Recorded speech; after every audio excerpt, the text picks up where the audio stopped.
لله رب العالمين والعاقبة للمتقين ولا عدوان إلا على الظالمين. أشهد أن لا إله إلا الله قيوم السماوات والأرضين وأشهد أن سيدنا ونبينا محمدا عبده ورسوله المبعوث رحمة لكافة أمتي إلى يوم الدين. اللهم صل وسلم وكرم وبارك على سيدنا محمد وعلى آله وأصحابه ومن اهتدى بهداه إلى يوم الدين. أما بعد، فإن الله تعالى قائل: وإذ قلنا للملائكة اسجدوا لآدم فسجدوا إلا إبليس أبى واستكبر وكان من الكافرين. Al-Mukarramun wal-Mukarramun, bapak-bapak, saudara-saudara, ibu-ibu jamaah muslim, jami' al-ikhwan yang dirahmati Allah Subhanahu wa taala. Alhamdulillah, detik ini Allah masih memberikan kita kesempatan untuk bersibuk di salah satu bait min buyuti, salah satu masjidnya Allah, yang insya Allah masjid itu adalah tempat istimewa menjadi Ka'bahnya umat Islam dimanapun berada. Mengingat ada riwayat Imam Syafi'i dengan Imam Malik, yang Imam Syafi'i bertanyakan tentang batu-batuan Ka'bah yang tersisa tatkala Ka'bah itu dahulu dibangun. Dan ternyata Imam Malik tidak memperoleh jawaban. Akhirnya beliau menjadikan PR, dan PR tersebut jawabannya beliau peroleh di malam hari tatkala mimpi berjumpa dengan Rasulullah, bahwa dalam mimpi tersebut Rasulullah menginformasikan tentang sisa batu-batuan Ka'bah, bekas pembangunan Ka'bah yang Allah angkat ke atas terus langit dan dihancur leburkan, dan di mana satu butir debu dari batu Ka'bah itu turun ke muka bumi, maka disitulah dibangun bait min buyutillah.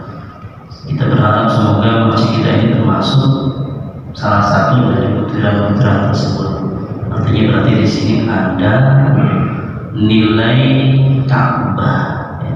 Ada nilai Ka'bah di setiap masjid. Dan terdapat saudara-saudara Islam semoga senantiasa tercurahkan kearifan baginda Rasulullah Muhammad sallallahu alaihi wasallam ajma'in, yang beliau mengajarkan kepada kita berbagai ibadah, berbagai amal, berbagai hal yang sangat bernilai agar menjadi media kita untuk menggapai ridha Allah, selamat dalam kehidupan dunia dan lebih utamanya nanti dalam kehidupan akhirat. Namun juga beliau mengajarkan, mengingatkan kepada kita bahwa ibadah itu yang dikejar bukan hanya kuantitasnya tapi juga kualitas. Syukur-syukur ibadahnya bukan cuma kualitas tapi juga plus kuantitas gitu. Apalagi hanya sekedar kuantitas, kualitasnya dilupakan, itu jangan sampai. Ya, minimal kualitasnya terbaik walaupun mungkin kuantitasnya tidak seberapa, daripada kuantitasnya maksimal tapi tidak berkualitas. Kita bayangkan bahwa kita dalam beribadah itu bagaikan sedang membangun rumah, membangun istana. Bahkan dalam ibadah sholat saja, Allah memerintahkan kita dalam Al-Quran itu bukan perintah sholatlah atau laksanakanlah sholat, bukan sholli perintah untuk satu orang, sholli untuk orang banyak. Kalau di hadis iya, karena hadis itu sebagai penafsir bagi Al-Quran. Tapi perintah di Al-Quran lafadznya adalah aqimis sholat, dirikanlah sholat. Perintah untuk Rasulullah dan juga perintah untuk umat beliau. Bahkan dalam ayat-ayat lain lain memerintahkan seluruh umat Islamnya Rasulullah untuk sholat. Lafadznya juga mirip, hanya diganti domirnya dari domir anta menjadi domir antum. Untuk orang banyak, aqimus sholat, dirikanlah sholat. Karena ketika kita sedang sholat, ya kita dianjurkan bagaikan sedang membangun satu bangunan, sedang mendirikan bangunan. Ya, bukan sekedar membuat, tapi mendirikan bangunan. Dan ibadah-ibadah yang lain pun juga seperti itu. Nah, kalau kita kemudian membayangkan bahwa kita sudah bertahun-tahun membangun istana, apalagi terbuat dari kayu yang permahal. Zaman sekarang berkayu dengan besi mana kayu ya. Kalau zaman sekarang kayak kayu lebih mahal, apalagi kalau sudah kayu-kayu level atas ya. Kayak kayu apa yang paling mahal? Jati gitu kan, level atas ya. Pasti mahal dan nanti akan indah banget. Jadi kita mendirikan bangunan bertahun-tahun, jadi bangunan sangat indah, jadi istana yang megah. Tiba-tiba ada percikan api, dan percikan api itu dibiarin aja. Percikan api dibiarin, kemudian dikipasin gitu. Yang terjadi adalah bangunan kita bukan cuma berubah jadi jelek, tapi pasti hancur. Ya kan, hancur, lebur. Karena ketika dia sudah hangus terbakar semuanya, akan hancur. Itu kalau kita membayangkan ibadah yang kita secara kualitas sudah maksimal, bisa bagikan membangun istana, tapi ternyata kalau ibadahnya hanya mengejar kualitasnya kurang. Akhirnya nggak memperhatikan sekitarnya, nggak memperhatikan keamanan dari hasil ibadah kita, nggak perhatikan istana yang sudah kita bangun. Apalagi kemudian di musim panas yang terik, yang perhatikan di sana ada yang sedang main korek api dan sebagainya, akhirnya hangus terbakar, hancur seluruhnya. Demikian pula dengan ibadah kita. Dan ingat Rasulullah SAW, beliau pernah mengingatkan kepada kita, man lam tanhahu salatuhu, man lam tanhahu salatuhu minal fahsya'i wal munkar lam yazdad minallahi illa wa'ala. Kalau ya, ada lain menyatakan inna salata tanha 'anil fahsya'i wal munkar. Quran seperti itu, salat bisa mencegah perbuatan keji, perbuatan munkar. Tapi di hadis ada tambahan, man lam tanhahu salatuhu, orang yang sholatnya tidak bisa mencegah dirinya minal fahsya'i wal munkar, dari perbuatan keji dan munkar, nggak dijaga mulutnya, sering nyakitin orang, nggak dijaga tangannya, kakinya, hati juga nggak dijaga, ada rasa iri, rasa dengki kepada orang, maka ternyata sholat itu lam yazdad minallahi illa wa'ala. Niscaya sholatnya malah membuat dia tambah jauh dari Allah. Luar biasa. Ini kita flashback ke masa lalu, sebelum kemunculan leluhur kita. Siapa leluhur kita? Leluhur pertama kita kan keturunan Nabi. Leluhur kita adalah Nabi Adam alaihissalam. Dalam sejarah kehidupan umat manusia, ternyata ada makhluk lain yang menjadi, harusnya jadi partner, malah jadi sebaliknya, jadi rifat abadi.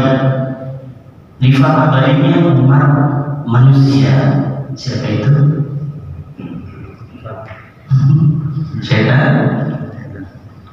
Padahal setan kan ya untuk manusia, minajin dan imanas. Iya kan? Setan itu sebenarnya adalah sifat yang buruk, ya, sifat yang buruk, yang bandel, jauh dari kepada Allah yang ada dalam diri makhluk. Kalau dia manusia, dia berarti manusia bersifat setan. Dia jin, jadi bersifat setan. Tidak semua jin disebut setan. Jadi kita kan dikit-dikit kalau dimensi ini disebut setan, ya, padahal belum tentu. Bisa jadi itu adalah jin yang taat kepada Allah. maksimal, perbuatannya kita orang itu syaitan sebenarnya. Nah, riba abadi kita adalah yang menjadi cikal bakal munculnya sifat-sifat setan, yaitu siapa? Azazil. Siapa Azazil? Azazil. Di dalam itu ada makhluk namanya Azazil, hidup bersama malaikat. Bahkan para ahli tafsir sebagian kecil, enggak mayoritas, sebagian kecil menyatakan Azazil adalah malaikat. Dan Azazil boleh dibilang itu senior, lebih senior dari malaikat yang lain. Azazil pernah memimpin para malaikat untuk memerangi makhluk-makhluk ingkar kepada Allah. Itu hebatnya Azazil. Dan Azazil itu punya sifat-sifat yang dahsyat. Di setiap langit pertama, kedua, ketiga, terus sampai ke langit ketujuh, tertulis namanya dengan gelar-gelar yang sangat luar biasa. Gelarnya ada gelar al-wali, wali itu ada gelar at-taqi, makhluk utara, ada gelar al-khazin, penjaga rahasia Allah dan sebagainya. Itu si Azazil. Namanya mirip para malaikat yang lain. Jibril, gitu kan, Mikail, Israfil, ada il. Karena il aslinya bukan dari bahasa Arab. Jadi lafaz Jibril, mereka kadang pakai Jibril, kadang pakai Jibril, gitu kan? Karena asli bahasa tersebut adalah bahasa Ibrani. Kemudian masuk ke Al-Quran, adiknya sepakati kalau sudah masuk ke Al-Quran digunakan oleh Al-Quran, lafaz tersebut layak disebut sebagai bahasa Arab. Tapi aslinya ingat itu bahasa Ibrani. Il maknanya Allah. Jadi Jibril, Mikail, ya, kalau diarabkan seakan-akan Abdullah, Abdul Rahman, Abdul Rahim, gitu. Ya hamba-hamba Allah yang punya sifat-sifat tertentu. Kembali Azazil. Azazil ini boleh dikatakan salah satu yang senior di kalangan para malaikat menurut sebagian ahli tafsir. Kalau ahli tafsir yang mayoritas menyatakan enggak, dia bukan malaikat, tapi pernah itu berdampingan dari malaikat dan memang pernah memimpin malaikat. Hebat banget itu. Yang luar biasa, Azazil ini tatkala dilihat di lauhul mahfuz tercatat di sana, namanya bukan Azazil, namanya bukan At-Taqi, namanya bukan Al-Khazin, namanya bukan Al-Wali dan sebagainya yang baik-baik itu. Tapi namanya adalah Iblis, yang artinya adalah al-ya'is min rahmatillah, yang sudah putus asa dari rahmat Allah, artinya sedikit pun tidak dapat lagi rahmat Allah. Itu nama aslinya Azazil. Makanya hati-hati kalau dapat ijazah doa, jangan sampai doanya adalah Azazil gitu. Entar berdoa langsung pada Azazil, itu urusannya. Bukannya melarang tawassul silakan, tapi kalau boleh tawassul pada Azazil berarti tawassul pada iblis. Hati-hati. Di situ pentingnya kita memahami makna dari doa yang kita baca. Ketika kita memperoleh ijazah dari seseorang, kalau ada masalah, cek dulu, hati-hati. Yang sampai kita baca doa akhirnya kemudian kita jadi antik-antik iblis, alhamdulillah. Dan ini dalam sejarah awal munculnya umat manusia. Kenapa tatkala qul lil malaikati isjudu li Adam, ketika kami katakan kepada Allah, kami perintahkan kepada para malaikat usjudu li Adam, sujudlah pada Adam. Fasajadu, semua malaikat bersujud, illa iblis, kecuali iblis. Di situ terjadi perdebatan para ulama. Sebagian kecil menyatakan bahwa iblis adalah malaikat, karena itu kalau perintahkan yang oleh seluruh malaikat, illa kecuali iblis, artinya seakan-akan iblis bagian dari para malaikat, ya gitu. Tapi kalau mayoritas menyatakan enggak, illa ini penting. Illa berarti iblis bagian dari malaikat kemudian dikecualikan. Tapi iblis sebetulnya ada di situ, ada bersama malaikat. Ketika malaikat sujud, dia kagak mau. Atau wastakbar, dia enggak. Wastakbar, dia merasa gede, sombong, merasa lebih baik. Bahkan dalam ayat lain, ketika Allah nyatakan, kalau Allah bertanya kepada iblis, ma mana'aka an la tasjuda idza amartuk, apa yang menghalangimu sehingga engkau tidak mau sujud ketika aku perintahkan. Padahal yang merintahkan adalah Allah, sujud kepada Adam. Walaupun terjadi perdebatan karena ulama, ini sujud maksudnya apa? Apakah sujud seperti kita sholat meletakkan bagian kepala alias bagian dahi kita di bawah, di tanah, atau di bagian paling bawah, ataukah yang lain gitu? Artinya sama nggak sujudnya dengan sujud sholat? Sebagian bilang sama dengan sujud sholat, yang bilang enggak. Itu sebenarnya adalah maknanya imtihan atau inginan, tunduk sedikit, sekedar penghormatan. Tapi sebagian lain bilang sama dengan sujud sholat, namun itu sujudnya niatnya bukan ibadah, hanya untuk penghormatan di masa itu, untuk menguji para malaikat diuji, iblis juga diuji, karena yang mereka adalah Allah. Gitu. Nah ternyata iblis menjawab, qal ana khairum minhu. Dia berkata, ana khairum minhu, aku ya Allah lebih baik dari Adam. Khalaqtan min nar, engkau ciptakan aku dari nar, dari api. Harusnya kan kalau sudah diciptakan dari api, ya ketika ketemu api nggak apa-apa ya. Dia masuk neraka itu nggak apa-apa ya guys, kan dari api. Gimana tuh? Logikanya gimana? Ya kayak kita aja manusia diciptakan dari saripati tanah. Harusnya kita timpuk tanah, apa nggak sakitan harusnya. Nah kalau kita timpuk tanah, lemparin tanah, sakit nggak? Sakit tetap sama, itu juga gitu. Hanya dia punya unsur api, bukan api beneran. Unsurnya dalam dirinya itu berunsur api. Yang unsur doang ketika dia dibakar di api sama, yang sakit dan panas dan sebagainya. Itulah iblis. Dia merasa lebih baik dari manusia. Khalaqtani min nar, kau ciptakan aku ya Allah dari unsur api, wa khalaqtahu min tin, sementara kau ciptakan Adam dari unsur tanah. Nah kira-kira yang menjadi dosa besar iblis itu apa? Yang menjadi dosa besar iblis?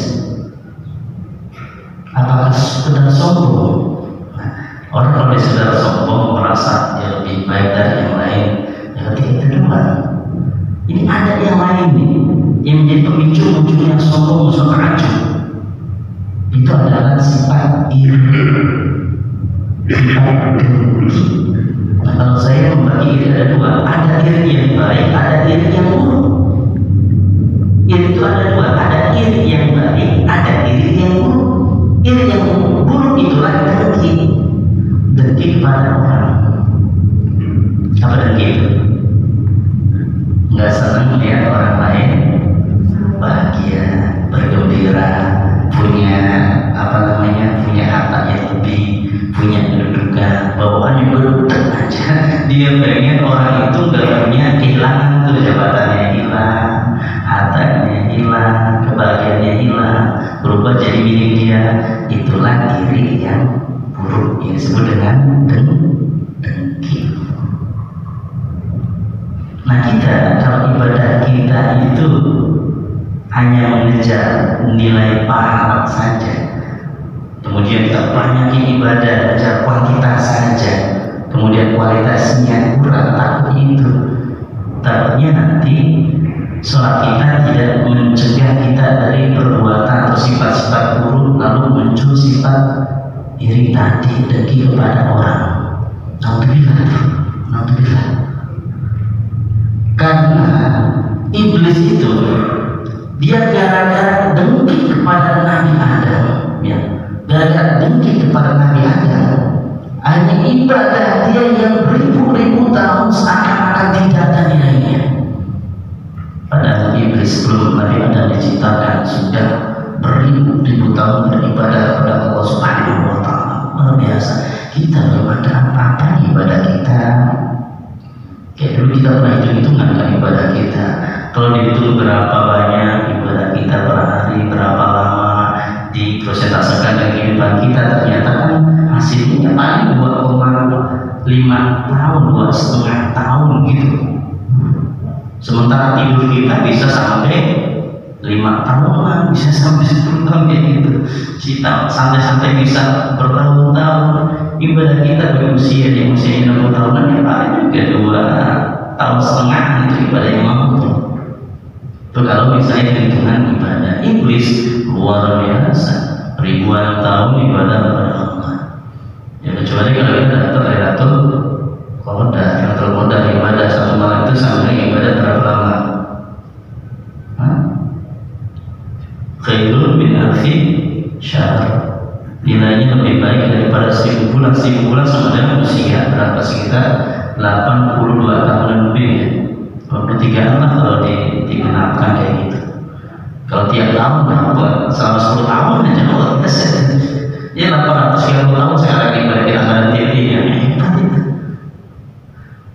Tapi hati-hati juga, jangan cuma ngejar itu, ngejar pengen nilai apa namanya pahala yang dari segi kuantitas. Akhirnya pas Ramadan dia mampunya nanti karena dia dapat informasi bahwa yang Lailatul Qadar munculnya adalah di malam 10 malam terakhir dan di malam ganjil. Akhirnya dimulai mantap ibadahnya di malam 21, 23, 25, 27, 29. Di malam lainnya santai-santai aja, nggak mau ikut sholat tarawih. Repot.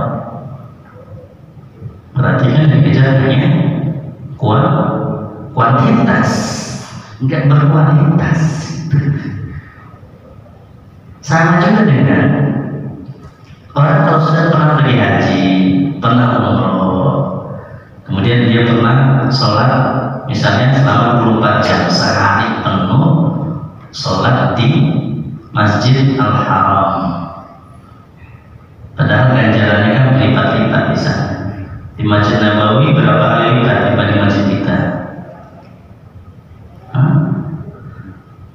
Salatun di masjid hada khair min alfi salatin fi masiwa ila Masjid Al-Haram. Kata Rasulullah, salat di masjid aku ini, di Masjid Nabawi itu lebih baik daripada 1000 kali sholat di masjid lain kecuali di Masjid Al-Haram. Wassalatu fil Masjid Al-Haram bi mi'ati alfi sholatin. Dan sementara sholat di Masjid Al-Haram sama dengan 100.000 kali lipat. Berarti kalau kita sholat seharian yang 5 waktu di Masjid Nabawi sehari saja, itu bagikan kita sholat di masjid kita berapa lama? 1000, ya kan? 1000 hari. Biasa. Nah kemudian kalau dikalikan dengan Masjid Al-Haram berapa? Satu hari sholat 24 jam di Masjid Al-Haram yang 5 waktu. Berarti kita sudah sholat berapa waktu itu? 100.000 dikali 1000, 100 juta hari. Bayangin, Masya Allah, 100 juta hari itu berapa tahun coba kalau dibagi? Masya Allah. Nah bagi orang yang ngejar cuma ngejar itu, cuma ngejar banyaknya, bisa jadi dia sholat di sana sudah maksimal ketika ibadah haji atau umrah, pas pulang udah mau sholat lagi. Bahkan di mana pulang haji mau sholat? Dia bilang ibadah sih mau lagi itu. Sehari sholat Masjid Haram itu sudah 100 juta hari. Udah kayak itu, kita salah. Nah kayak gitu, itu maksudnya kalau kita hanya ngejar ibadah secara kuantitas, banyaknya uang. Kalau nggak berkualitas yang ada ya tadi malam tanah sholat wal fahsyi wal munkar, siapa saja yang sholatnya nggak bisa mencegah dia dari perbuatan keji dan munkar, dan dia sedang minallahi ila mu'adad, niscaya ibadah sholatnya hanya makin membuat kita tambah jauh dari Allah. Dari semua ya kayak iblis gitu. Berarti kan iblis ibadah ratusan ribu tahun ya nggak bernilai, karena ternyata ibadahnya nggak membuat dia hilang sifat buruk, ada sifat iri dengki. Padahal Rasulullah SAW sudah menyatakan, innal hasada ta'kulul hasanati kama ta'kulul naru hatab. Sesungguhnya perbuatan hasud, perbuatan dengki itu bisa memakan kebaikan kita, bagaikan api membakar atau membakar al-hatab, membakar kayu sudah apapun, sebanyak apapun, setinggi gunung sekalipun, kalau sudah patah habis ludes. Kayak tadi kita bayangkan kita beribadah bagian sedang membangun istana, udah megah istana terbuat dari kayu dan dimahami ampun, ternyata ketika ada api diganti api dan cepat-cepat dimatiin. Artinya kita ada sifat dengki, bukan cepat-cepat di upati cepat dengki ini, cepat-cepat dia balik menjadi lebih baik, dibiarkan aja lagi itu kepada orang tuanya. Udah alhamdulillah, bisa-bisa ibadah kita itu merasa di surga, pada alhamdulillah pas di akhirat udah ditungguin sama malaikat sabarnya, waduh ngeri banget itu, luar biasa. Nah, jadi ternyata ibadah itu bukan cuma mengejar kuantitas, tapi juga kualitas. Bagaimana kita nanti sifat-sifat buruk ini bisa setidaknya terkurangi. Ini jangan sampai kalau iri dengki kepada orang, jangan sampai. Boleh iri tapi iri yang baik, ya, bukan iri yang dengki, iri yang baik. Apa iri yang baik? Baginda Rasulullah SAW dahulu beliau pernah mengajarkan kepada kita terkait iri yang baik. La hasada illa fisnaini, kata beliau. Tidak boleh iri sama sekali kecuali dalam dua hal. Beliau sebutkan yang pertama, rajul atallahu ma tasallatahu ala halakatihi fil haqq. Yang pertama, itu orang yang Allah anugerahi harta yang banyak, dia habiskan harta itu untuk kebaikan, untuk kebenaran. Dia bantu masjid, bantu pesantren, bantu orang yang membutuhkan, bermasalah orang dia bantu sampai habis, luar biasa. Artinya dia punya harta, dijadikan media untuk menggapai itu Allah. Yang pertama. Yang kedua, warajul, dan orang atahullahu hikmatan, Allah anugerahi hikmah. Ini maksudnya ilmu, anugerasi ilmu. Ilmu dengan harta sama sebenarnya. Wa huwa yaqdiha wa yu'allimha, dan dia memutuskan suatu perkara melalui ilmunya, dan juga dia ajarkan ilmu tersebut kepada orang lain. Artinya ilmunya itu diamalin, ya, ilmu diamalin. Karena ilmu tidak diamalkan bagian apa? Al-ilmu bila amalin, ilmu tidak diamalkan kasyajari bila samar, bagaikan pohon yang tidak berbuah, lama-lama lapuk dan mati. Apakah ilmu nanti di akhirat tidak ditanya Allah? Ditanya, itu sama dengan Allah. Makanya lebih baik kalau kita misalnya takut, ya udah dapat ilmu jangan banyak-banyak gitu.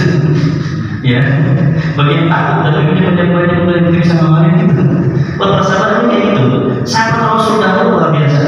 Jadi beliau-beliau itu kalau ngaji sama Rasulullah itu ngaji dapat 5 ayat.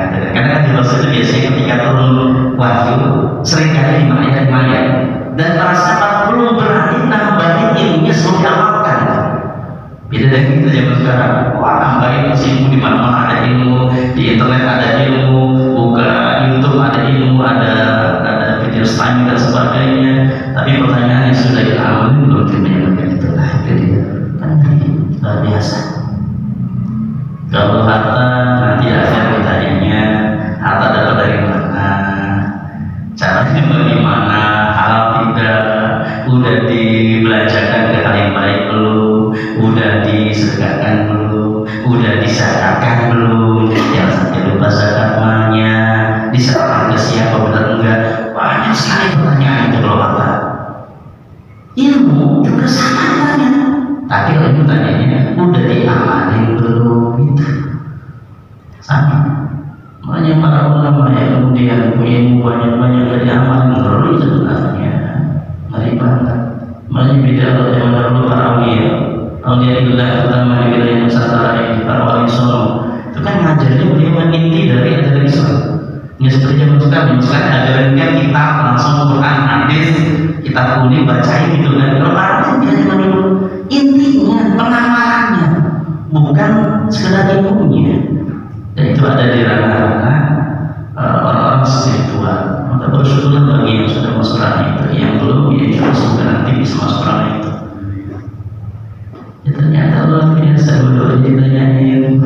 Bahkan ada orang ulama besar, misalnya ulama, tapi ternyata nggak ada ilmunya, nggak ulas aksi lagi, nggak peduli dengan kemanusiaan, nggak peduli dengan sesama. Alhamdulillah ya, bisa jadi lebih dahulu masuk neraka. Kalau ulama masuk neraka bisa jadi, kalau pada beriman, iya beriman, tapi nanti masuk surga. Namun kan ada kesalahan di sana, bisa jadi masuk neraka lebih dahulu. Itu baru nanti masuk surga kita. Ya zaman sekarang susah ya, aduh, ini keadaan kita ulama dibuat kebijakan juga sebagai yang paling cinta. Apalagi zaman dulu namanya ulama di Banten terutama, zamannya Syekh Asnawi Caringin. Itu jauh-jauh hari beliau udah mempersiapkan satu wilayah karena beliau baru hilang dari Allah terjadi tsunami, udah siap sedia selamatin umat. Zaman sekarang kagak, sampai BMKG sudah ngomongin orang nggak ada kepedulian gimana kita ada kejadian mikirnya udah terserah Allah. Iya sih terserah Allah, tapi berusaha dulu gitu. Apa tuh BMKG? Ada hubungan apa dengan BMKG? Nggak ada yang ini ya, tahu ya. Gini aja, bulan ini bulan September, Oktober, November, Desember, Jawa Tengah. Kalau bisa ya jangan ke pantai selatan dulu, pantai sekitar dari misalnya Pulau Jawa di daerah Banten, dari pantai barat, kemudian selatan, timur itu hindari dulu. Kalau utara, insya Allah berarti lebih aman. Ya hindari dulu potensinya ngeri di sana ngeri. Dan seandainya terlanjur di sekitar pantai, kalau sudah ada ciri-ciri ikan orang naik ke pantai, lalu air laut surut, udah mendingan cepat-cepat menjauh. Khawatir, kenapa khawatir? Ya kita kan yang namanya takdir itu ada takdir mubrom, ada takdir mu'allaq. Selama masih takdir mu'allaq harus berusaha baru nanti takdir mubrom. Ya, kalau kita sudah berusaha, kemudian terakhir kalau terjadi takdir mubrom itu bisa berubah. Selama belum terjadi ya kita harus berusaha. Ini bukan nakut-nakutin, bukan, tapi untuk hati-hati aja, hindari dulu wilayah pantai gitu. Ya, karena kayaknya nggak ada gerakan-gerakan buat gimana gitu. Aduh luar biasa ya. Baiklah kita kembali ke tema tadi. Jadi pada dasarnya ibadah kita sebagai apa? Kalau kita di dalam hati ada rasa iri yang buruk ya, yaitu dengki, naudzubillah. Ternyata Rasul membolehkan ada iri yang baik, yang tadi yaitu iri kepada dua orang. Dia punya harta, dia manfaatkan hartanya untuk mencari Allah. Dia punya ilmu juga sama, dia amalkan untuk mencari Allah. Boleh iri. Arti iri di sini adalah bukan iri seperti hasud, bukan. Namanya nito itu adalah ada orang yang kepengen seperti orang itu gitu.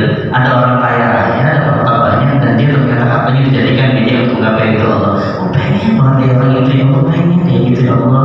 Anugerah harta yang dimiliki orang itu ya Allah, dan anugerah kemampuan untuk memanfaatkan harta menggapai itu ya Allah seperti orang itu kayak gitu.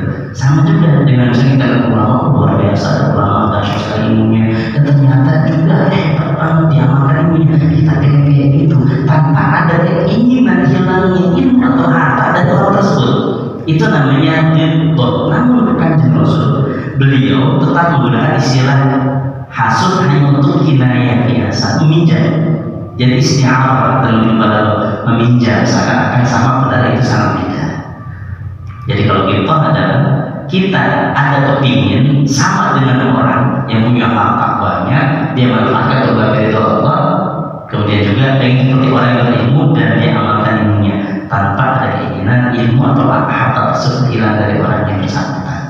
Tapi kalau kita bisa nggak ada orang punya harta, kita merasa berdemen banget sama orang itu, berdemen banget, malah berharap semoga besok-besok hartanya habis ludes ya. Berarti kita sudah muncul sifat iri seperti itulah yang menyebabkan amal ibadah kita sebanyak apapun bisa ludes. Naudzubillah. Makanya itu kan bermula dari hati. Bersihkan hati, Makanya kan Rasul kan beliau dahulu para sahabat terusnya apa? Jadi itu gimana? Perbarui itu gimana?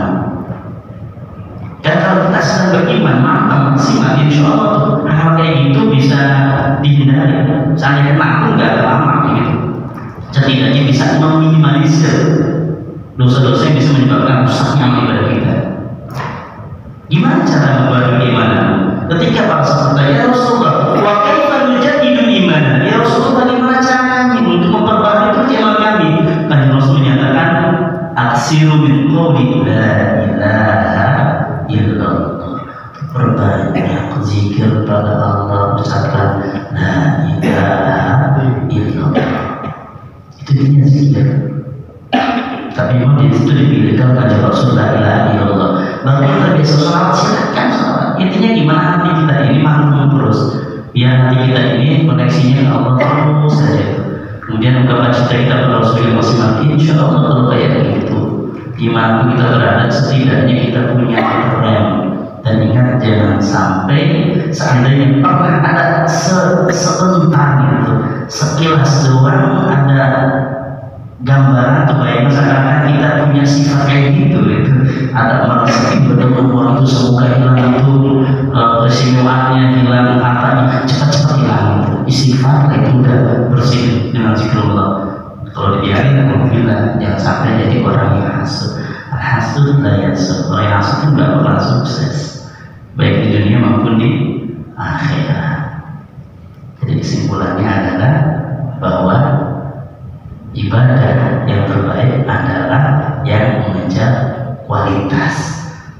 Dan kalau ibadah kita sudah berkualitas, insya Allah nanti hati kita pun juga berkualitas, jadi baik, nggak muncul sifat-sifat yang buruk. Kalau kita ibadah yang mengejar kualitas, banyak doang ibadah, tapi kuantitasnya aja dikejar, kualitas kurang, bisa jadi hati kita tetap punya penyakit hati yang berkarat, dan itu yang bisa menghancurkan seluruh nilai pahala yang sudah diperoleh.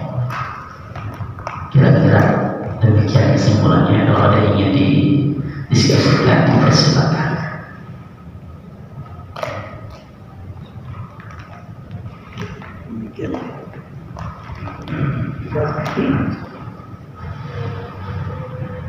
Assalamualaikum warahmatullahi wabarakatuh. Waalaikumsalam. Boleh bertanya sedikit dari di dua materi? Terima kasih Pak. Rasulullah sebelum Isra Mi'raj dibersihkan oleh para malaikat, disucikan. Kemarin kita kedatangan tamu istimewa dari Pakistan. Kalau kita mendengar pidato presiden, disebutkan dalam pidatonya itu bahwa pemimpin negara itu adalah orang suci, sampai disebut orang suci. Setelah berkunjung ke Istiqlal, imam besar kita pun setelah berjalan mencium kening, jadi seolah-olah bapak itu disebut suci ya. Mungkin pertama Pak Ustaz, bagaimana untuk Islam memandang seorang non-Muslim suci, sedang bagi kita sendiri sudah disucikan pada waktu naik ke langit. Demikian itu Pak Ustaz. Assalamualaikum warahmatullahi wabarakatuh. Waalaikumsalam warahmatullahi wabarakatuh. Ini kalau bahasa hakikat berat nih, banyak yang nggak nyambung. Hakikat itu ranah syariat aja ya, bahasanya ranah syariat. Kalau ranah hakikat memang ada masalah hakikat, tapi ranah syariat memang ada masalah di sana. Tapi gini, setidaknya gini, apapun yang kita lakukan dalam ranah interaksi sosial, jaga hati, itu penting, jaga hati. Nah, kemudian terkait mencium kening non-muslim dan non-muslim, di Al-Azhar, Syekhul Azhar, saya pernah ceritanya. Jadi para ulama Azhar, terutama Syekhul Azhar, Grand Syekh Azhar, kalau sudah Grand Syekh kan berarti beliau dianggap yang paling mumpuni, yang mencuma hafal Quran, hafal hadis, dan menguasai berbagai bidang. Kalau zaman dulu kayak mustahil gitu. Nah, beliau itu kalau tanggal 25 Agustus mendatangi Baba Syanuda. Siapa Baba Syanuda? Bagaikan pausnya orang Mesir gitu. Ya, terlibatnya ada Paus Paulus, terus sekarang Paus Franciscus, siapa namanya. Nah, sementara kalau Baba Syanuda itu untuk orang-orang Kipti, dan beliau ya sepejabat tangan kali saya bukan, kadang ya mencium kening juga. Dan situ beliau ucapkan selamat. Saya mengucapkan di bahasa Arab yang terjemahnya adalah selamat hari kelahiran salah satu makhluk istimewanya Allah, salah satu nabi pilihan Allah itu kan ada dana dakwah di sana. Kalau udah si perbuatannya ucapan kayak gitu kan aman dan hati terjaga. Artinya ternyata kalau ulama itu ketika sudah saling memahami perbedaan agama, ya santai-santai aja. Selama hati ini dijaga. Tapi kita umat Islam yang ragu-ragu jadi ikutan gitu aja. Ya, yang ragu jadi ikutan. Kayak ucapin misalnya, boleh kan ucapin selamat hari Natal? Kalau ada kepentingan ngapain kan kayak gitu. Tapi kalau misalnya dia ada di satu perusahaan yang atasannya memang orang Nasrani misalnya, dan kebetulan yang semua kalau pada barang ucapin, ya boleh ucapin tapi dengan cara tadi Pak selamatnya hari kita bisa gitu.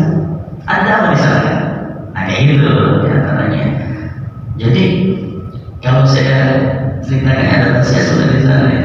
Jadi sebenarnya ada sesuatu yang nggak terungkap bahwa Paulus itu ingin mencium tangan seseorang yang harus dihormati, tapi kemudian orangnya memberitakan supaya jangan cium tangan saya, cium saja tuh tangan imam besar masjid Istiqlal.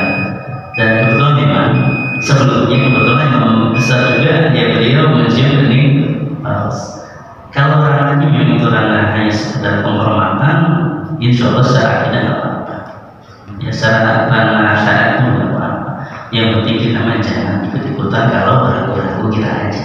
Ya kalau ragu-ragu jangan ikut-ikutan. Dan pada dasarnya itu enggak merusak akidah. Pada dasarnya enggak. Kalau hakikat lebih jauh lagi susah kalau hakikat. Jadi ada sesuatu yang terungkap di situ. Kedatangan beliau pun ada sesuatu yang terungkap.